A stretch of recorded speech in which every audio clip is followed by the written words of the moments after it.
The first time I met Coach Mass, I remember he was around a little bit, but never had no face-to-face encounters. And I remember we were outside of St. Mary's, and Coach Mass coming there, and we were playing. I'm soaking wet, sweaty. You guys pull me out of open gym, and you basically say, talk to him, Coach Mass. And he just started talking to me, but he just started drilling me.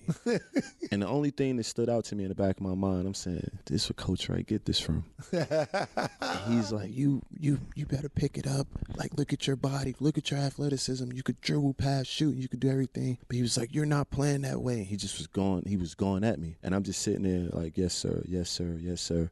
And then afterwards, you tell me to go back in. Then I'll walk back out. And you guys are like laughing and joking. I'm like, was this premeditated? Like, to myself. And then I get drafted. We're having like a party at Shimpy house, and I remember I'm in a hot tub, and it's like me, my boys, my wife there. Shimpy like lets Coach Mass in, but I can't see because I'm so happy I got drafted and made it. We're sitting in the hot tub in the rain. So I got my hand like this stretched out, and we're talking, and I got shades on. And I just feel somebody just come around and step on my hand. And I'm like, I'm like, oh, Coach, get up, get out of here, you mother, get out of the pool. And he got out of the pool, he had a suit on, he gave me a hug. And he was like, I'm here for you. He was like, you can't open the gate for me? And I was like, I didn't know that was you. But he was like calling from like, it was like 100 yards away, but he was like trying to tell me to open the gate because the dogs are there. And I didn't come over there. He like stepped on my hand. I'm like, this dude could have broke my hand in like 2 weeks. I'm going to summer league.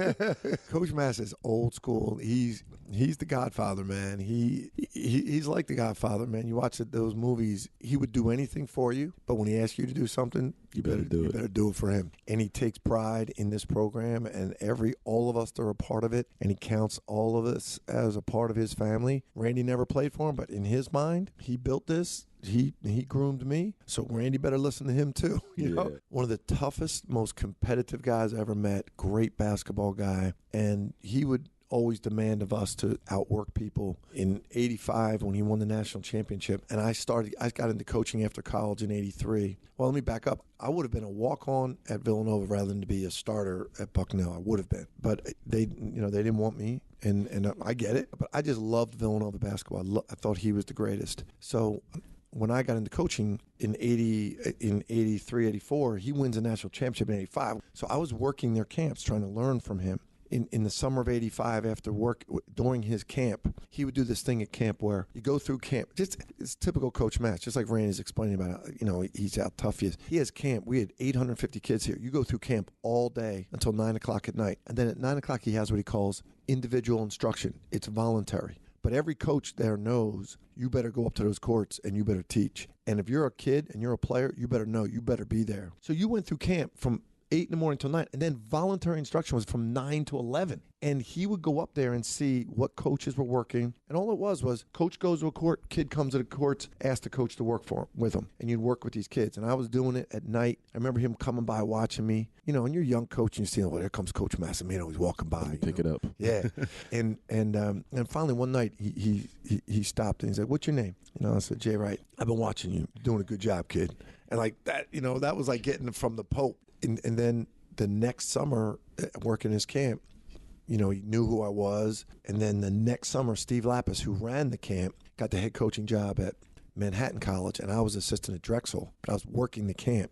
And Steve Lapis said, he likes you, man. You might be able to get a job here. So I interviewed, and typical Coach Massimino fashion, I was assistant coach that time at Drexel University. I had just come from University of Rochester. When I left University of Rochester, this is how he worked. You talk about the Godfather, right? When I left University of Rochester to go to Drexel, I was working the camp. He said to me, you got to get my boy that job. So one of his former players, Jeff Sherry, I get him that job. So now I'm at Drexel. Jeff Sherry goes with one of Coach's former assistants, Marty Barback, to Canisius. He interviews me here. He goes, I'm going to hire you here, but you got to get my man Tom Sinkowitz to replace Jeff Sherry.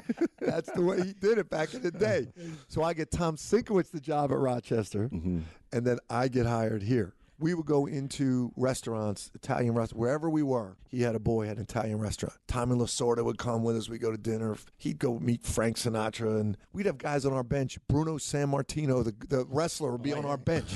Perry Como. Anybody who was Italian loved him, knew him. We would go into restaurants. He would go, these are all my boys. They're all Italian. Everybody's Italian. And we'd sit down, we'd eat and drink it. And he did that for like my first 3 months on the job. Finally, after 3 months, I go, hey, Coach, I'm not Italian. He goes, you're not.